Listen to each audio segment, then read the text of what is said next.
Medea Benjamin, co-founder of CODEPINK. This will be a terrific show on lifting the sanctions on Venezuela, with background and a capital calling, emailing party to wrap up our Zoom. And we hope all of you will stay with us until the end because the action is such an essential part. First, I wanted to share some updates. Medea, do you have any updates? Well, on Iran, there was a letter that came out today from 140 members of Congress, bipartisan. Well, don't look so happy, Marcy. It's a bad one. No. Half Democrat, half Republican. And it was saying that the Iran nuclear deal has to be stronger and more comprehensive. And it was basically going against Biden's the call to get right back into the deal with no preconditions.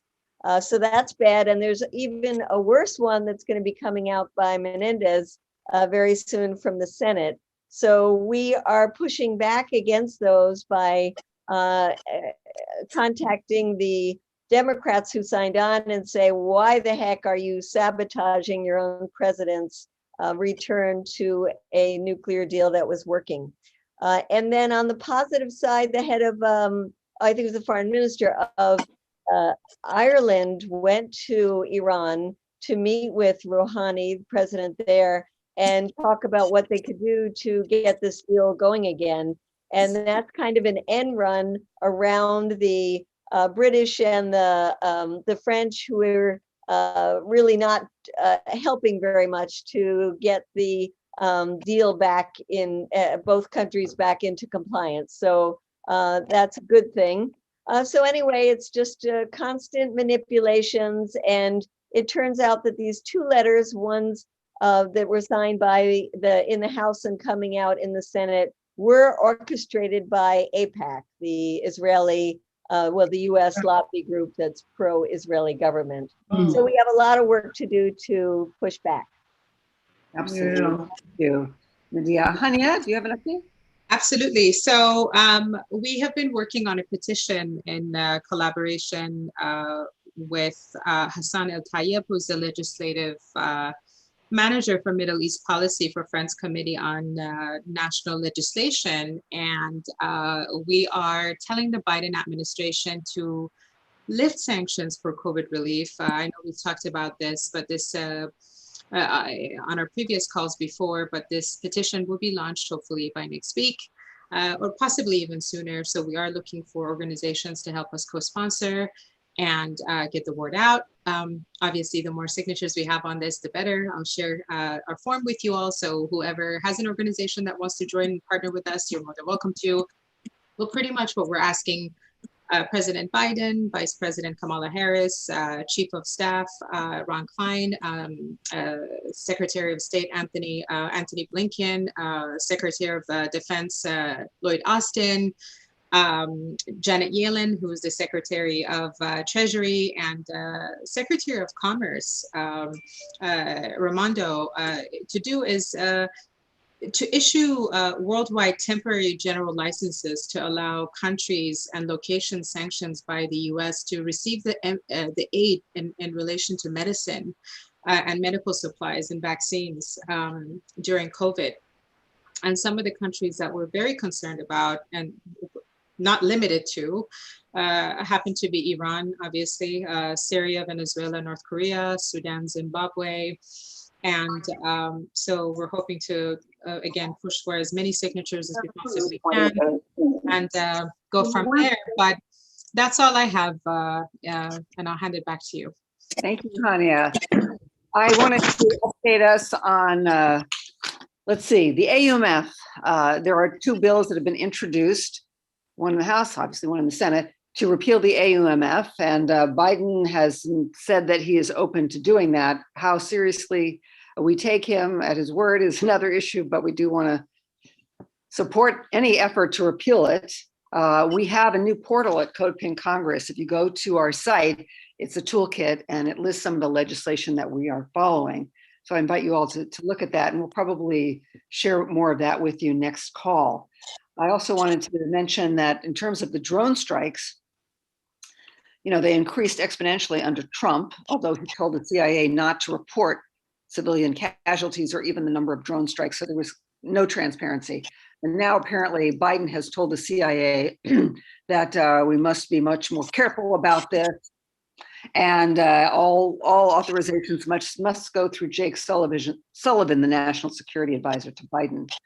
What else? Blinken leaked a memo that he wants to restart peace talks with the Taliban in Afghanistan. And there was a Washington Post story that emphasized that Kamala Harris, our vice president, was in the Situation Room when the decision was made to bomb Syria, and that she was the one, in the Washington Post words, who crystallized the need for action. So let's keep that in mind as we go forward. We have our special co-host tonight, Michelle Ellner. Michelle, want to say a quick hello? Yeah, I just want to thank you all for being here. I'm Michelle Ellner. I am a Venezuelan American and one of the coordinators for the Latin American team at CODEPINK. Terrific, and we're going to introduce you further in a minute. First, I wanted to thank a couple of people who have spread the word about CODEPINK Congress, and then we're going to show a video that Michelle produced. She's incredibly talented. I don't know if you saw the video we did on Victoria Nuland, but that was Michelle's work. I wrote the script, but she produced it. All right, so I want to thank Alan Minsky of Progressive Democrats of America. PDA lets everyone know before each Zoom call what we're up to and invites people to join us. So thank you, Alan Minsky and PDA.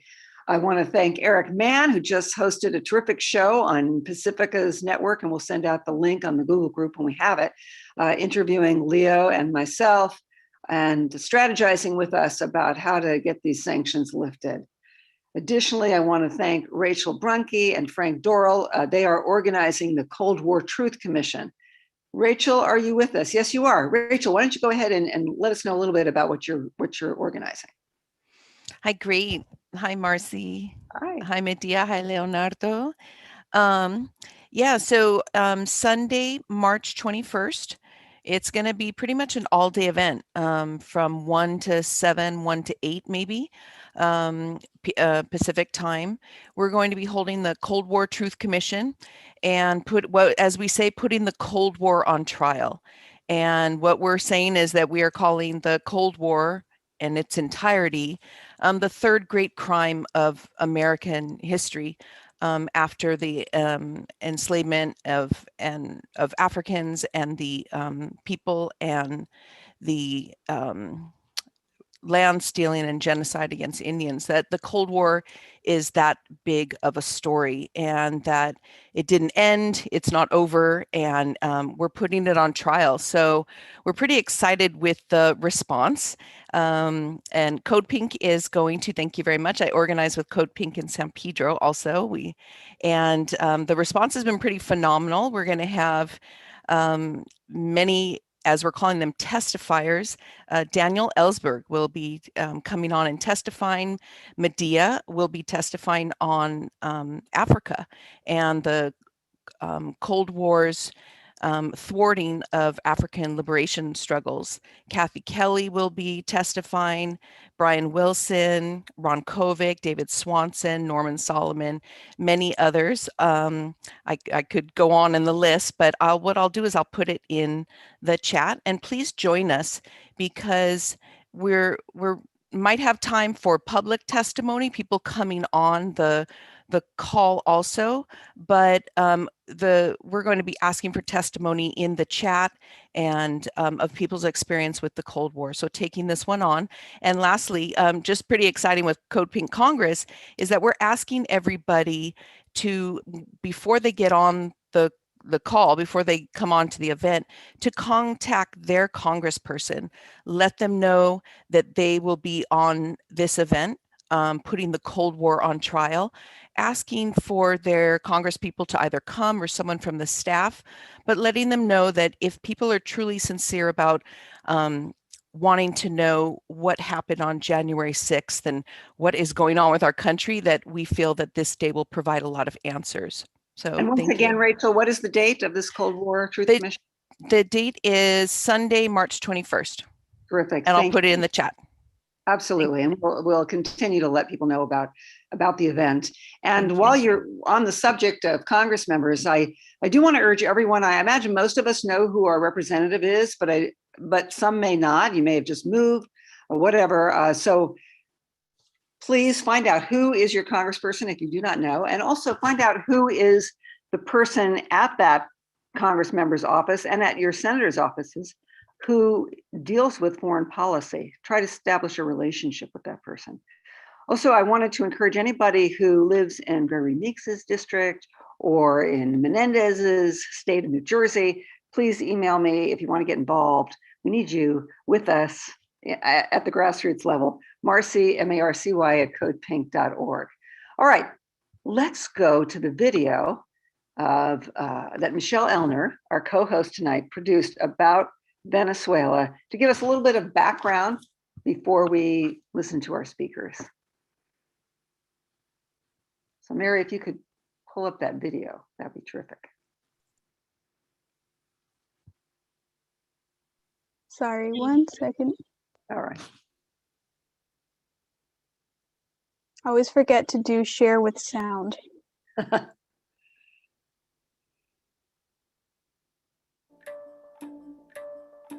We have many options for Venezuela, including a possible military option. All options are on the table. All options are on the table.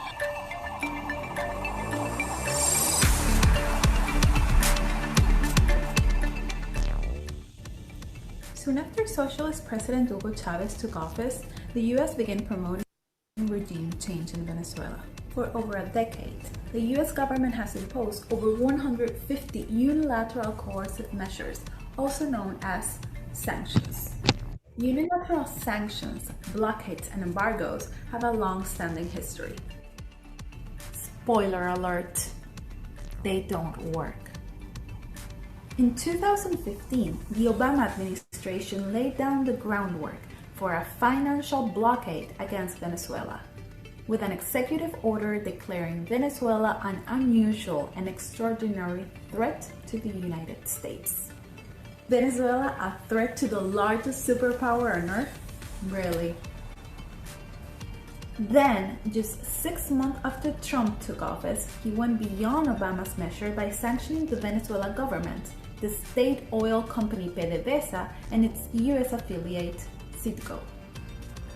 In April 2019, the US State Department published and then deleted a fact sheet boasting it had caused a 763,000 barrels per day cut in oil production.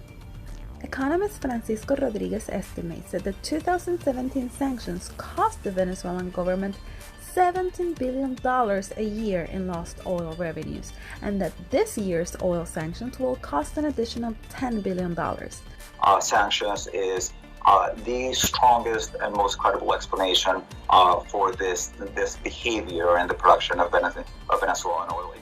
By strangling the state-run oil sector and by freezing the government's foreign assets, the country loses its capability to obtain the foreign currency needed to import food and medicine. Then, on August 5, 2019, the Trump administration imposed a total economic embargo against the Venezuelan government, freezing all its assets and prohibiting transactions with it. In addition, Trump, Pence, and Pompeo have all threatened military actions against Venezuela. Yes, of course you heard US officials say that the sanctions are not meant to hurt the Venezuelan people and that there are exceptions for food and medicine, blah, blah, blah. But in practice, things don't work out that way. Companies around the world are so afraid around the world. All right, and we're going to have our speakers explain the secondary sanctions and how those impact people in Venezuela. And before I turn this over, I know, great piece by Michelle Ellner. Before I turn this over to Medea to introduce Michelle properly, I do want to say the Biden administration recently said that it will not reverse the Trump executive order increasing sanctions on Venezuela. We need to push back hard on that and push back on its recognition of this guy, Guaido, as the president. He's never been elected president of Venezuela. And what that means is that he will have access to all the money that the Western nations froze of Venezuela's oil money. So that's crucial. We've got to push back on that and reach out. While we're listening to this tonight, think about how we can reach out to people who should be with us, such as AOC, the squad.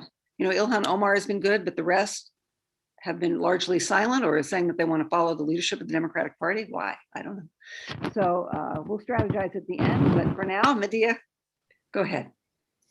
Yes. Well, it's great to start out with a part of Michelle's video. And Michelle herself was born in Venezuela, holds a bachelor's degree in languages and international affairs from the Sorbonne in Paris. She worked for a community-based programs in Venezuela, and then she was an analyst for U.S.-Venezuela relations. She joined the CODEPINK team to work as part of the Latin America coordination, organizing election delegations to various places in Latin America. And she's also become a brilliant videographer. In fact, she just did a half-hour video for International Women's Day about women in Latin America. So it's a pleasure to introduce Michelle. And in the meantime, just to also say, it's great that some of you are putting your comments in the chat. Remember, you can use the chat to say hello and say where you're from, to put any comments, to put any questions, and Michelle and I will be collecting them for the Q&A. Thank you, Michelle. Thank you so much. Welcome you all here. It's funny because I was watching this video that I made in 2019, and it came to my mind the time when Obama declared Venezuela an unusual and extraordinary threat to the US. And I remember my friends in Venezuela calling me and saying, "What? This is absurd. How can we be a threat to the United States?" And yeah, I remember that. And at that point, we didn't knew that, I mean, the extent of the harm and the suffering that this executive order would bring to Venezuela. And then the saddest part is knowing that last week, as Marcy said, the Biden administration renewed that executive order and also promised to maintain the maximum pressure campaign that Trump imposed when he was president. Anyways, I just want to thank you, Marcy, Medea, and Hanieh for organizing this very special event for me as a Venezuelan. And it's special because when it comes to Venezuela, there's not much said in the media about sanctions, and when it's covered, it comes like this one-sided view of the country. And a lot of people, not only Democrats but also progressive allies, who are usually skeptical of what they see in the media, they accept everything they hear and see from Venezuela. And most of those people, or a lot of those people who are also actively opposed to war, they stay silent when it comes to sanctions because they think that, well, this is a harmless tool. And no, as a Venezuelan with my friends and family in Venezuela, I can say that this is not a harmless tool. This is a collective punishment. It's a crime against humanity, and they're illegal. So, but also like Venezuelans are opposed to sanctions. For example, last year there was a poll reporting that 82% of Venezuelans oppose the sanctions, even those who are critical of the government. So tonight we will talk about a little bit about this. We'll see what got us here, how those sanctions disproportionately affect women, their illegality under international law, and what's the outlook for the Venezuelan U.S. relations under Biden. Well, but the part I like the most about this event is that we become protagonists of this event by writing to our Congress people, I mean, our government, to demand an end to all economic sanctions and the restoration of relations with Venezuela. So without further delay, I want to welcome Leonardo Flores. He is my comrade at CODEPINK. He's also a Venezuelan. He's a writer, a senior analyst on Latin America, and a coordinator for the Latin American campaign. And an amazing human being, by the way. So he will give us a general overview of the situation on the sanctions and the state of the bilateral relations between Venezuela and the US. Thanks so much, Michelle. And so Marcy asked me to talk a little bit about recent history in Venezuela to kind of bring everyone up to speed, to kind of understand these attempts at regime change that have been ongoing since really the Bush administration. So I'm going to start 8 years ago, almost exactly, March 5th, 2013. President Chavez passed away after a long illness. He was a giant, beloved by so many Venezuelans and people all over the world, and he really transformed the country for the better. But as soon as he passed away, the U.S. kind of smelled blood in the water, and they thought that they would use this tragic event to finally overthrow the Bolivarian Revolution, to overthrow Chavismo, which had been their project since at least 2002, when the U.S. backed a coup in Venezuela. So after Chavez died, there were elections in Venezuela within about a month and a half, 2 months. President Maduro, who was then, I believe, the vice president, he was expected to win handily because Chavez had just won elections about 6 months prior, in which he destroyed the opposition candidate, and the same opposition candidate was once again running. And it turns out, actually, that the election was much, much closer than expected. Maduro won by just over 1%, or 1 percentage point, and that really kind of shocked everyone. And then the US did something really interesting, which was that they kind of did not recognize the result of the election. And then they started saying, well, we never recognize results of elections. That's just something internal for other countries, which of course is not true, because in every election in the world, right after there's a winner, the president of the United States sends a message to the new president congratulating them on the elections. Eventually, the Obama administration kind of de facto accepted that Maduro was the president. But I mention this because it was really foreshadowed what would happen with the Trump administration 6 years later. In 2015, the opposition won elections for the National Assembly. They took control of the National Assembly using the same electoral system that's been in place for nearly 20 years, which is really more secure than what we have here in the United States. And it involves a digital voting on a computer, but you get a paper printout of your vote, a receipt, and then that way you're able to make sure that the computer correctly entered what you wanted. And then there's a tally of the receipts that's compared to the digital tally to ensure that there are no differences in those two ways of counting the votes. 2017, and I'm going to jump a lot ahead. There's obviously a lot that goes on, but just to give you a sense.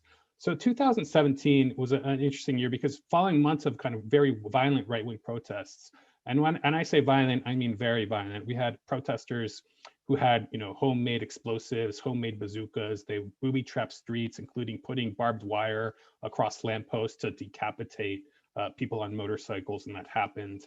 Lots of deaths caused by these protesters. And the protesters were very much incited by the Venezuelan extremist right wing. In many ways, it's kind of similar to what we saw January 6th here in the US. But after these protests subsided, Venezuela held gubernatorial elections. And that was the last time that the opposition in Venezuela fully participated in elections. Since then, they've engaged in a series of partial boycotts aimed at delegitimizing the vote. But at the time, the opposition said that those elections would serve as a referendum on Maduro. Their pollsters were projecting them to win something like 18 out of the 23 states. And they said, well, once we win all these states and once we show that we're a clear majority, then Maduro has to step down. Of course, there's absolutely no legal mechanism for why a president should have to resign if his party loses in gubernatorial elections. But that ended up being moot because the exact opposite happened. Chavismo, the movement behind President Chavez and President Maduro, they ended up winning in 19 of 23 states in the last time. Again, that was the last time the opposition fully participated. Then in 2018, early 2018, there's there's, after months of dialogue, an agreement is almost reached between the opposition and the government. It encompasses everything from the economy to how elections are going to be carried out. And it was just about to be signed, but the Trump administration sabotaged it. Then Secretary of State Rex Tillerson, he said the US would welcome a military coup in Venezuela. And then he threatened to impose an oil embargo on Venezuela. In the meantime, the State Department also said that they would not recognize the results of elections in Venezuela. They said this in January 2018. The elections hadn't even been scheduled yet at that point. So already you see this very blatant electoral interference on the part of the Trump administration. And in fact, there was one opposition leader who was asked by the press if he was going to run in the election. And he said, "Why would I run if the United States has already said that they're not going to recognize the winner?" So that even includes opposition leaders who were told that they wouldn't be recognized. So that was a partial opposition boycott in the 2018 elections. There were other members of the opposition who did participate and who won a significant amount of votes, but they lost in the election to President Maduro. And when we read about elections in Venezuela, it's always the word fraud is always included, and there was no evidence of any fraud. And it was really just a ploy by the opposition and by the United States and the EU and a few other US allies to delegitimize the electoral process by pushing the opposition to boycott those elections. Fast forward to 2019, when this guy that nobody in the country really had heard of, this kind of backbench legislator named Juan Guaido, is appointed to be the president of the National Assembly. He gets to that spot because the opposition parties between themselves have this agreement of that they would rotate the chair of the presidency between various parties. 3 weeks after he is appointed the president of the National Assembly, Juan Guaido goes onto into the middle of a plaza in Caracas, the capital of Venezuela, and he says that he has declared himself the president of Venezuela, the interim president, and he counts on the full support of the United States. This was a plot by the Trump administration. That was why that they had pushed the opposition to boycott the 2018 elections, so that they could cast doubt on those elections and then impose their own puppet president on the Venezuelan people. So since that, very infamous January 2019, in Venezuela, we've had attempted coups, attempted insurrections. The Trump administration sent a fleet to the South Caribbean. It's basically just sitting right off Venezuelan waters. The Trump administration put a price on Maduro's head, pretty much, and other members of the cabinet. And we've also had all sorts of covert operations and attacks on the country that you rarely read about in US media. I mean, I'm sure many of you saw the so-called mercenary invasion, the Bay of Piglets. That's the most kind of infamous one. But even then, they call it Bay of Piglets to kind of take away from the seriousness of the crimes that these people were going to commit. And so it's always, when we see coverage of that, it's with this intention to kind of to make fun of Venezuela and to say, oh, these are ridiculous allegations, when in fact they're very true, and there's a lot of evidence that the US and Colombia are involved. And so throughout all of this, we also have devastating sanctions, as we saw in Michelle's video. And since that video was from about almost a year and a half ago, I just want to give a quick update on what the sanctions, on the impacts of those sanctions.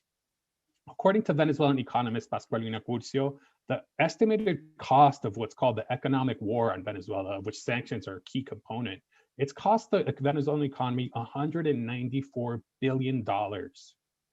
It's an astronomical number. It's really hard to wrap your head around how much the economy has been impacted. And then we also know that oil revenues are down 99%. So Venezuela is an oil-producing country. The economy is almost completely dependent on oil, and the economy has been, completely cratered because of these sanctions. A report by the Center for Economic and Policy Research, a think tank here in DC, estimated in 2019 that in the first year of the Trump sanctions, there were 40,000 excess deaths, meaning 40,000 people died because of those sanctions. And then a former UN independent expert kind of updated that number and said it was likely closer to 100,000 people who had died, and this was in 2020. Even the US Government Accountability Office has recognized the impact of the sanctions. They recently issued a report where they clearly say that the sanctions, were one of the factors in destroying Venezuela's economy and in making it difficult for Venezuelans to live because the sanctions have also affected everything from healthcare to energy generation. And last month, the UN special rapporteur visited Venezuela, and she issued a preliminary report that stressed the illegality of the sanctions, and also stressed how they have violated the human rights of women, children, people in poverty, and others. So, I mean, that's the one thing that we on CODEPINK are really working on hard right now is, ending these really horrible sanctions on Venezuela, and of course, ending support for Juan Guaido. And with that, I'll leave it so we can hear directly from our guests in Venezuela. Thank you, Leonardo. That was a very condensed and very good overview of what's going on with the sanctions and the relation between Venezuela and the U.S. And now I want to welcome our next guest. There are Lorena, Gimenez, Aibori Oropesa, Rebecca Madriz, and they are members of the Venezuelan feminist collective Género con Clase. They are going to talk about the impact of the sanctions and how they impact women. So the Género con Clase was born in 2008 and structured as a foundation in December 2012. It is a feminist organization that fights for the human rights of women, girls, and adolescents and sexual diversity. Their work is carried out with emphasis on ethical, comprehensive, humanized approach with intersectionality criteria, taking into account the discrimination based on gender, age, ethnicity, diversity, territory, disability, and class, guaranteeing the principles of equality and non-discrimination, promoting the empowerment of women, and helping to build a culture of peace. Thank you for being here, Lorena and Aibori. Thank you. Okay. Thank you so much for having us today here with you. As I was introduced, I'm Lorena Gimenez. I'm a member of Género con Clase, gender with class, because we believe that we don't only need conscious, class conscious, but also gender conscious. That's why the approach that we have as a group. We ran a survey last year, trying to measure the negative impact of the unilateral coercive measure on the enjoyment of women human rights. Our scope was applied to 909 women from 23 Venezuelan states. We are 24 states. The age of the participants was between 30 to 64. The way we did this was online due to the pandemic and the confinement by the pandemic. And what we had over there was a realization that people, the women felt that 95.71% of the women surveyed pointed out that the violation on the human right to food among the main and most serious impact that the unilateral coercive measures have generated on the population, and particularly on women, which has compromised the integral health of our population, with an emphasis on pregnant women and lactating children. That's kind of as rightly pointed out before by Leonardo, people have felt as this the main issue or the main impact that these unilateral coercive measures have had on our daily life. The other thing we had was 93.84% of women indicated that among the main negative impacts, the lack of coverage and quality and access to basic services such as water, electricity, gas, telecommunications, and turning the living conditions harder, especially for women heads of household. Most of women are heads of household in Venezuela, which demand more time to access and creating a more precarious quality of life. The other impact that women pointed out and our survey pointed out was the right to health. And 92% of women surveyed pointed out that among the main negative impact that the unilateral coercive measure had was on the health issues derived from the impossibility of purchasing medical supplies produced abroad. And this was by the fact of denying the possibility of effective enjoyment of women human rights. since it deteriorates our quality of life and limits the decision making related to motherhood and the full exercise of their sexuality in safe and pleasant conditions, while turning women vulnerable to controllable diseases. There are some numbers where you can see that the Venezuelan government used to get the supplies, the medical supplies from abroad and bring it to Venezuela. This was for cancer treatment or long-term illness, and now it cannot be given as it used to be covered before by the public health system.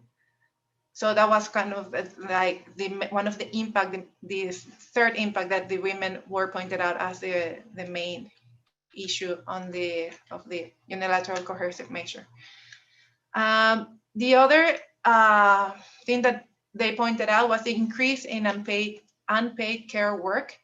86.91% consider that the unpaid care work carried out by women, specifically care work in homes, school, caring for children and the elderly and people with disability and other people in situation of dependency, are greater now that women have to they have to be more time at home, since as we mentioned before, the quality of basic services has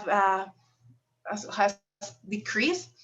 So now women need to take care of more of these people with dependencies, assuming more social services than used to have before. Well, you have all the coverage by the government as well. The other impact that we were able to measure, or the people pointed out, was the institutional impact. 75% of the women surveyed indicated that the impact generated by the unilateral coercive measures on the institutional coverage of care and protection for women and girls has affected them a lot.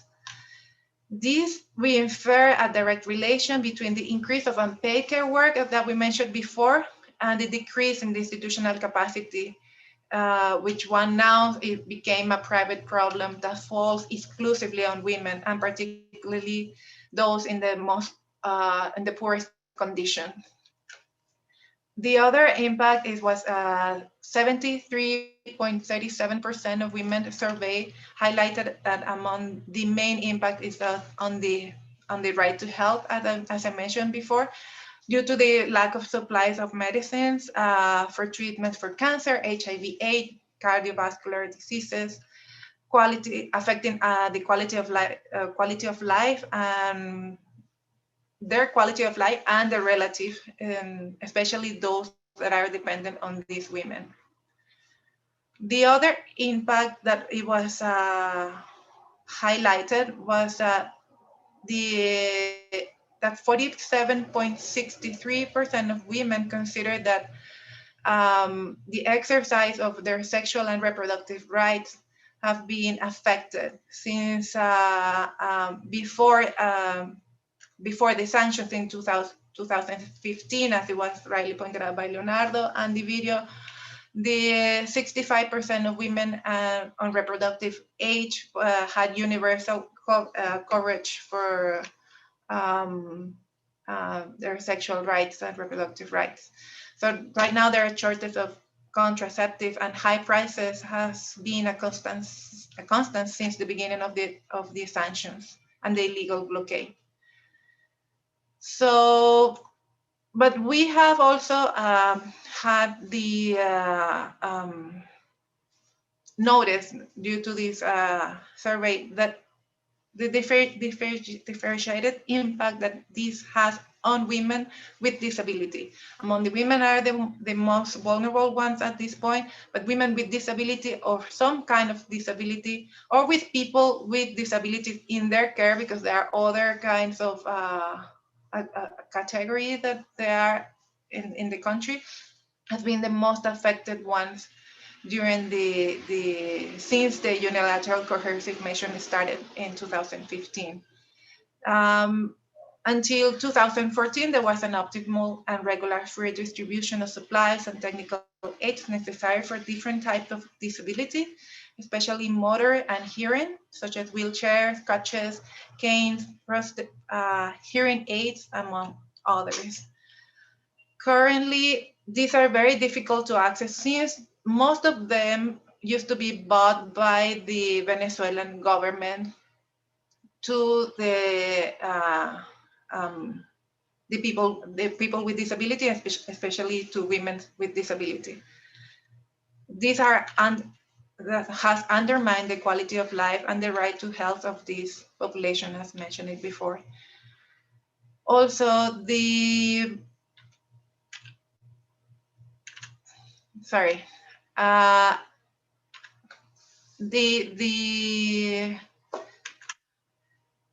alignments typical for a disability conditioning of women has been like they have to be renewed, and there was a group of population that they had discovered, but since like this was in 2015 and right now we are in 2021, these are issues that are with the usage, they start fading away, and most of them are also not able to find medicines, as it was also part of the main issue. So it's we can infer that the possibility in the short term that they will decrease the life expectancies of these populations, and this is worrisome for us at this point. The other thing that is not measured in their survey, but is very important to highlight, is the psychological violence induced by this unilateral coercive measure.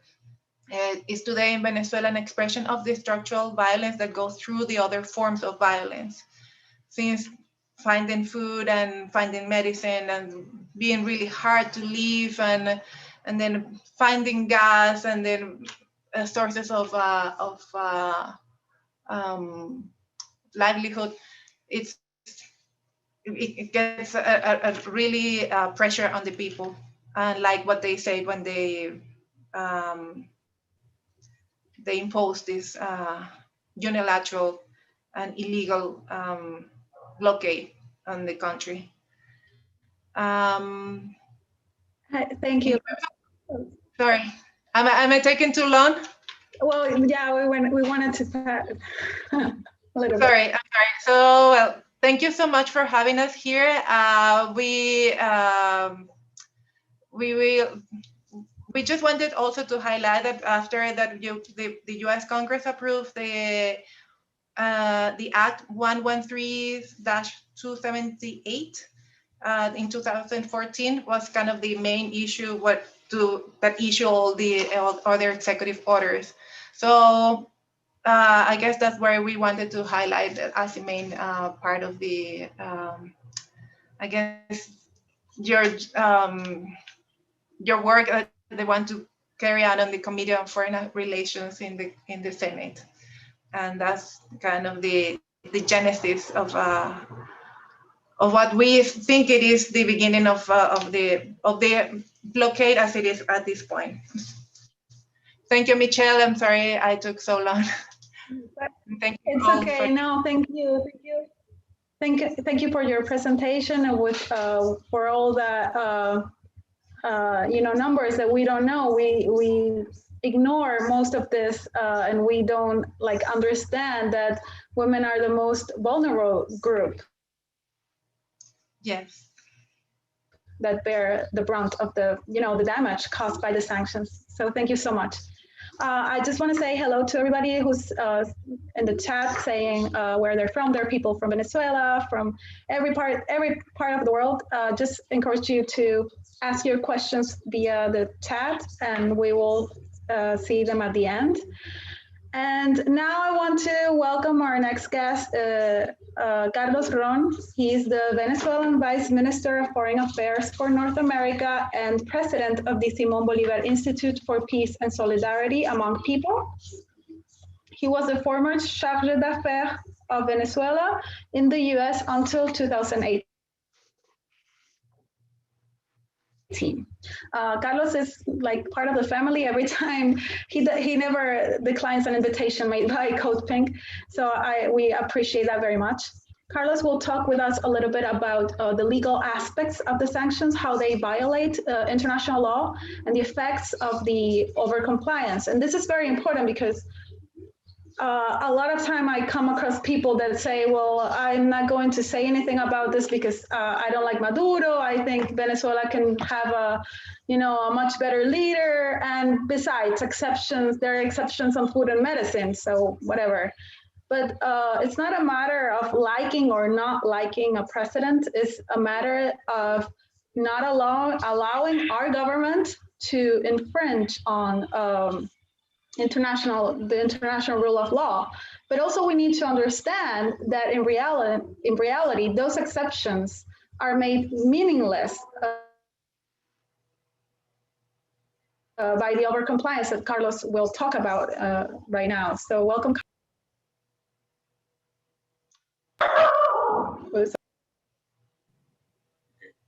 Thank you, Michelle, and good evening, everyone. I'm sitting like this because I was just running back from a meeting we had with our friends who are here, and I wanted just to steal a couple minutes from the time just to introduce them to you because I think they're a very important part of this conversation as well. We have Ángel Prado from the El Maizal commune in Venezuela, and Arbonio Ortega also from the Amargo Peasant March, who were both are representatives in a way of the Venezuelan land growing movement, land workers movement. And we were talking. I mean, we were just here in another meeting, but I ran over here, and I wanted them to say just a couple of things and gave you just a greeting. I explained all the work and the support that we have received from the solidarity from CODEPINK and from everyone else in the U.S., especially in defense of our embassy, but all the time in defense of what is just and what is right for the Venezuelan people. They have a very particular experience because they are people that are in charge of, I mean, their work, their everyday work has to do with agriculture, has to do with the feeding and the producing of food in our country. So they have seen also firsthand how these so-called sanctions actually affect something that should not be affected, because according to all the paperwork and all the they say, well, they always said that the sanctions are not the food and medicine are not part of the sanctions. Well, they could tell you how that's not true, and they could tell you how a bit of how production is affected. Anyways, they just want to say a quick hello, and I don't know if Leo is going to help me or if Leo will help me with the interpretation. So I'll let Ángel just say a few words, and then we'll come back to the rest of it. Bueno, un saludo bolivariano y chavista, pues, desde la República Bolivariana de Venezuela, felices de contar con ustedes por allá, en las tierras del norte, de Norteamérica, ¿no? Greetings, Bolivarian and Chavista greetings from the Bolivarian Republic of Venezuela. We're so happy to be able to count on you who are in the north. Nosotros pues muy agradecidos por la solidaridad y agradecidos por la solidaridad de ustedes allá del prestigioso comité, el que nos comenta el compañero Carlos, y que vimos en la televisión en algún momento defendiendo al chavismo, ¿no? Al chavismo desde esa gran potencia donde también tenemos amigos y también tenemos hermanos y hermanas. We're very appreciative of your solidarity, and we remember seeing you out on the streets defending Chavismo from the empire. Queremos ratificar pues desde Venezuela que este pueblo está peleando, que este pueblo, a pesar de sentir pues los embates del bloqueo, sobre todo nos afecta a nosotros, los campesinos, las campesinas de este país, para trabajar la agricultura, para desarrollar nuestros planes agrícolas de las comunas rurales. A pesar de toda esa situación, pues nosotros nos mantenemos muy firmes ideológicamente, espiritualmente y sobre todo políticamente, acompañando a nuestro presidente Nicolás Maduro. We'd like to reaffirm that the people in Venezuela are still fighting and that the consequences of the blockade affect everyone, especially agricultural workers and communes. Yet we remain firm ideologically and politically behind our president, Nicolás Maduro. Y por último, pues queremos ratificar el compromiso de seguir construyendo, impulsando el socialismo bolivariano y el socialismo en el mundo. Tributamos para esa causa y creemos que un mundo mejor es posible y los pueblos del mundo deben seguir uniéndose para luchar contra el imperialismo y lograr la victoria definitiva. Muchas gracias. We'd like to affirm our commitment to building Bolivarian socialism and socialism around the world. That's our cause. A better world is possible. People of the world must unite to fight imperialism and achieve a definitive victory.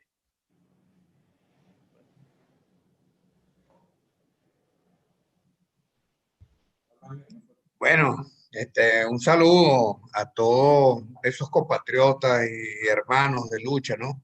Que se encuentran en la tierra de Angela Davis, por aquí, la zona campesina que somos nosotros, uno de los actores de la marcha campesina admirable, quien de una u otra manera ratificando su compromiso con el presidente Nicolás Maduro y la forma como nos afecta a nosotros el bloqueo multifactorial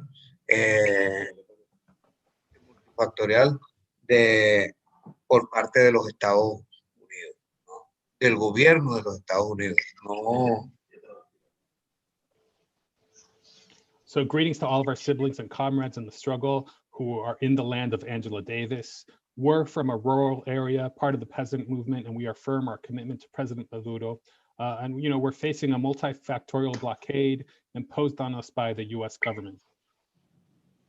El campesino venezolano tuvo en el 2018 se movió una marcha, lo que fue la marcha campesina, que fueron por el producto de esos factores, que influye en lo que es la compra y el suministro de los insumos, ¿no? Y baja la producción, el bloqueo en multifactorial y afecta a todos los sectores, por lo menos en la salud del campesinado, en los fertilizantes, la vacuna a nuestro rebaño de animales, en todos los sentidos. Entonces, es por eso que la marcha fue para decirle al gobierno de los Estados Unidos la capacidad que tiene el campesino y la disposición que tiene de defender esta revolución en los terrenos que sean.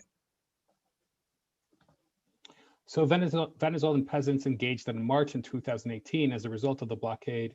The blockade affects everything. It affects supplies, it reduces production, it even affects the health of rural people. It makes it harder for us to get fertilizers and vaccines for our animals. And that's why we carried out this march in 2018 to show the capability and the determination of peasants in overcoming this blockade.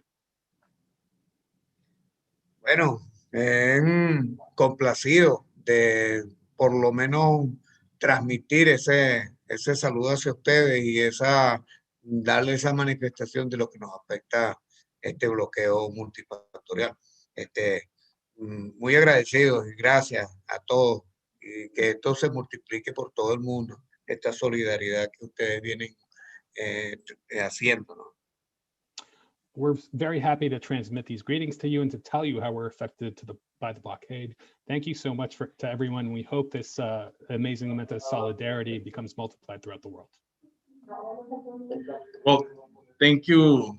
Gracias, compañeros, y thank you all for just bearing with us for a little bit. But you know, I think it's important for you to see that firsthand, because that, again, these are the part of the problems that we have due to these illegal, coercive, unilateral measures. I mean, one of the things that we begin always by saying and stressing, we don't call them sanctions, because sanctions implies that you did something wrong and somehow they have a right to punish you because something that you did wrong, and this is not true. I mean, we're not being there's no legal basis for this. I mean, one of the, so that we often tell people that so that they know that the only acceptable sanctions under international law are those applied by the United Nations Security Council.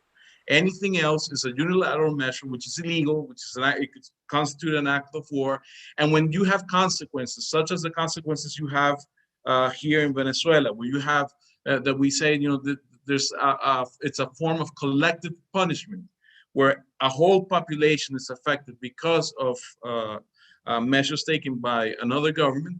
Well, those are considered crimes against humanity, and there's, you know, there's also statutes in international law that, you know, are supposed to take measures against this. The point is, you know, when we talk about this issue, and sort of the message I want to get across, because I know you talk to a lot of people who are often skeptical, who often have criticisms or not understanding what they don't even agree with, you know, politically or ideologically where Venezuela stands. See, the thing is that we're not asking, in a sense, that you support us ideologically, that you believe in socialism, that you believe in President Maduro or like him as a person or as a president. The issue here is that these measures that are being taken are against international law. These are not legal. It doesn't matter what you think or you know or believe about the Venezuelan government. What is true though is that what the United States is doing is something against law, and it's something that hurts people, and it hurts people in many ways, like Lorena, of course, also expressed, and our friends here. Just at the end of the middle of February, sorry, we had a visit of the UN Special Rapporteur for the negative impact of unilateral coercive measures against or on the enjoyment of human rights, Ms. Elena Duhan. And here, she issued a brief report on her initial findings. And I think it's very important to look at what she said, because she, in a way, she summed up that, you know, these measures are completely illegal. The U.S. actually never questioned or never replies to that issue of the legality or not of these measures. They'll go and say, well, you know, yeah, the you know, what the hardships in Venezuela are not the fault of the sanctions. They are who, you know, it's the president who's to blame, or it's the government who's to blame. But they never really enter into the issue of whether these measures that they take are legal or not, and they are. That's because they're not, and because there's no defense to this issue. When you look at the findings of Ms. Duhan, she explicitly says that, you know, unilateral sanctions against I'm quoting this from her statement. She underlines that the unilateral sanctions against oil, gold, mining, and other economic sectors, the state-owned airline, and the TV industry constitute a violation of international law, and their wrongfulness is not excluded with reference to countermeasures. The announced purpose of the maximum pressure campaign, which is to change the government of Venezuela, violates the principle of sovereign equality of states and constitutes an intervention in the domestic affairs of Venezuela that also affects its regional relations. Why am I quoting this? Because I think it's important for us to understand that the United Nations, in the person of these special rapporteurs, have analyzed, have seen, because they came here, they saw all the, you know, they've seen all the documentation, they've seen all the executive orders, they've seen all the measures that have been taken. And comparing this with international law, they come to the conclusion these are in violation of international law. And this is something very important for people to understand and also to talk about this. Now, I think that one of the most serious problems of these measures is that they don't, it's not only what is said or what is written or literally written in any of these executive orders, but actually when it comes to implementing these unilateral coercive measures, how they get implemented and the issue of overcompliance, being that banks, companies, different actors feel a pressure that, you know, at the time that they're going to have any relation or business or anything to do with Venezuela, to the point that they'd rather not get involved, not engage Venezuela, because of the fear that you know, something might happen to them. So it's not, so the problem here, the effects on Venezuela is not because of compliance, but because of over compliance of entities that feel that they're going to get hit far worse. I'll give you an example, which is very important for our current situation with the issue of the COVID-19 vaccines and all the taking care of the COVID-19. Any country in the rest, you know, around the world that is not under the sanctions regime of any sort can go to the market and buy protective equipment, buy medicine, you know, in any shape or form, and that will be, you know, they will just pay the price that they need to pay, and that would say it's an easy transaction. In Venezuela, you hit the problem that some of these companies are not interested in selling to us, because they believe that, you know, selling will have these reprisals. So, you know, they don't want to risk getting punishment or losing other business that they have in the United States by selling something to Venezuela. So that narrows down our capabilities of buying something to very few companies. These very few companies, knowing the disadvantage that we have, then they spike up prices and make it even more difficult, more expensive for us to purchase whatever we need to purchase. But even then, when we do find these companies that we're able to purchase from, then comes another problem, which is the fact that we are blocked from the U.S. financial system.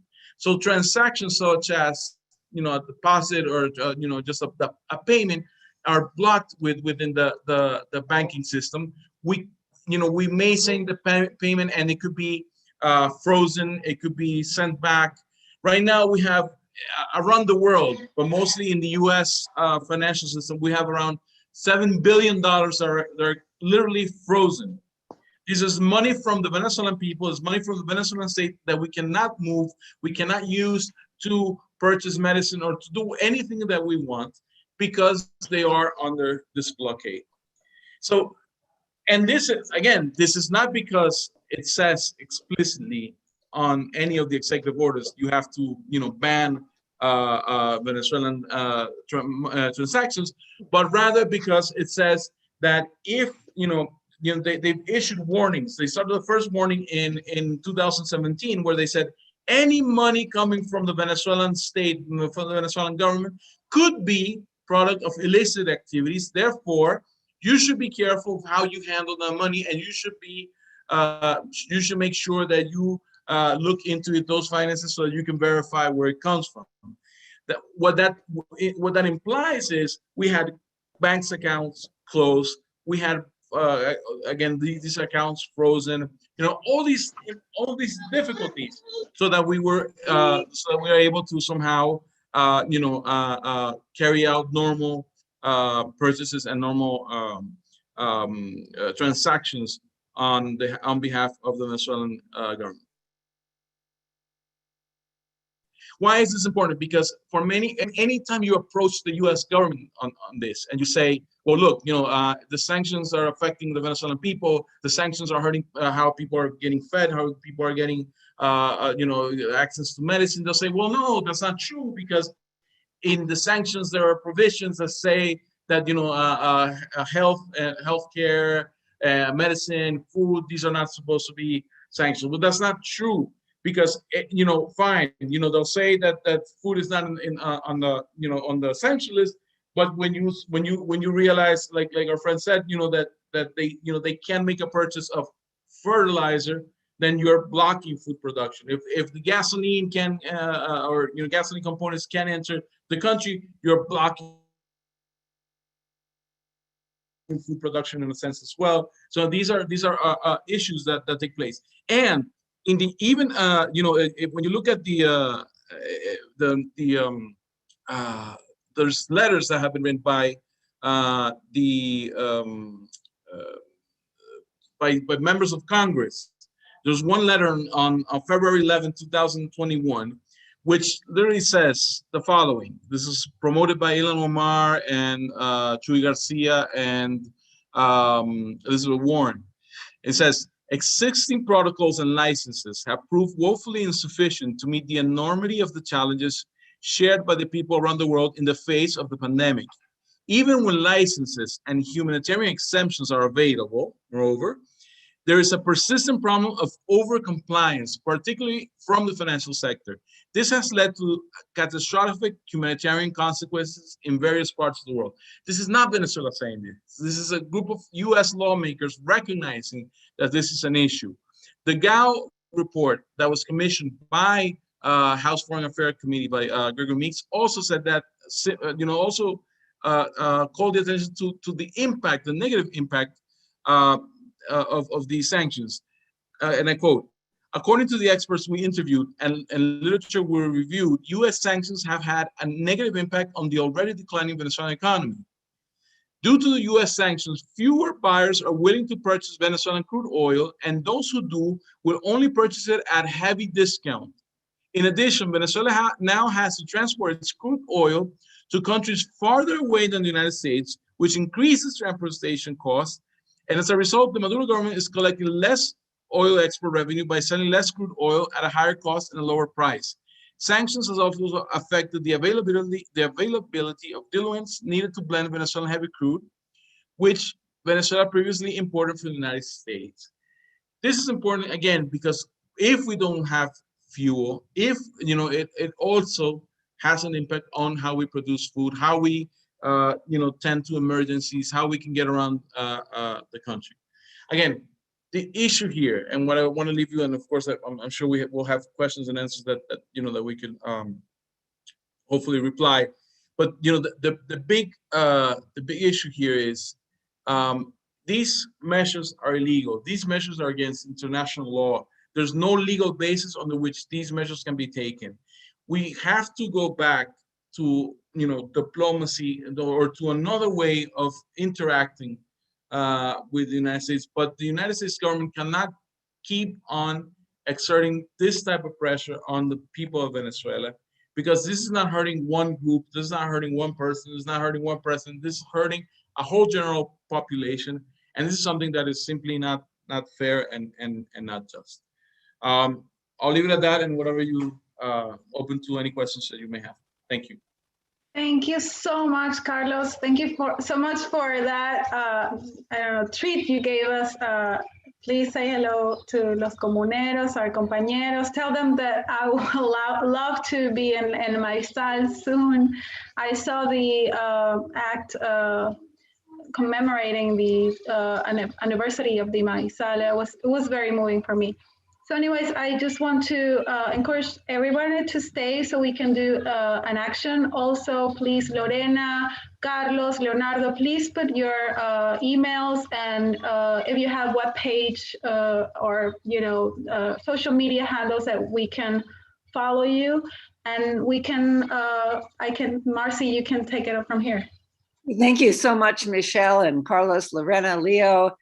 Such a moving evening brought me, I had such a lump in my throat, and the criminality of what we are doing in Venezuela is beyond belief.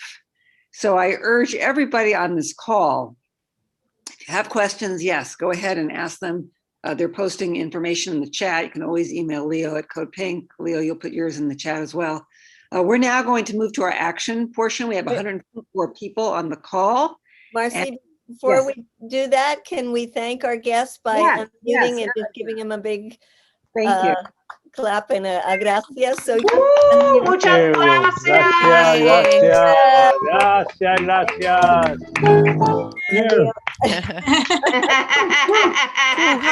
Chávez no se va. Woo. Right. Okay, and now Mary is going to post. You can share your screen, Mary, and post our script. And of course, this is not something that you have to be married to. It's just a guide. We're going to call members of Congress, our members, our representatives, and our senators, urge them to speak out about lifting the sanctions, not only on Venezuela, but on dozens of countries that we're imposing sanctions on so that they can get relief under COVID and get the vaccines and so forth. And also we have some additional language in our message to President Biden about Venezuela. And that is that the United States should cease, second paragraph here, its recognition of Juan Guaido as interim president. He was never elected president. He should not have access to all the money that has been frozen in Western banks. And we should have dialogue and restore relations with the popularly elected government of Venezuela. All right, so I urge everybody to pick up the phone or start your emailing and let's get to it. And also, when you're done, if you could post in the chat your commitment, how many other people can you get to do this? So we will amplify our efforts. Let's go, thanks.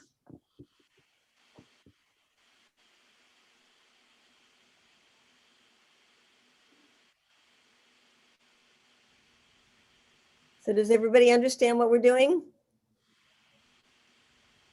You're making phone calls. I get out the phone.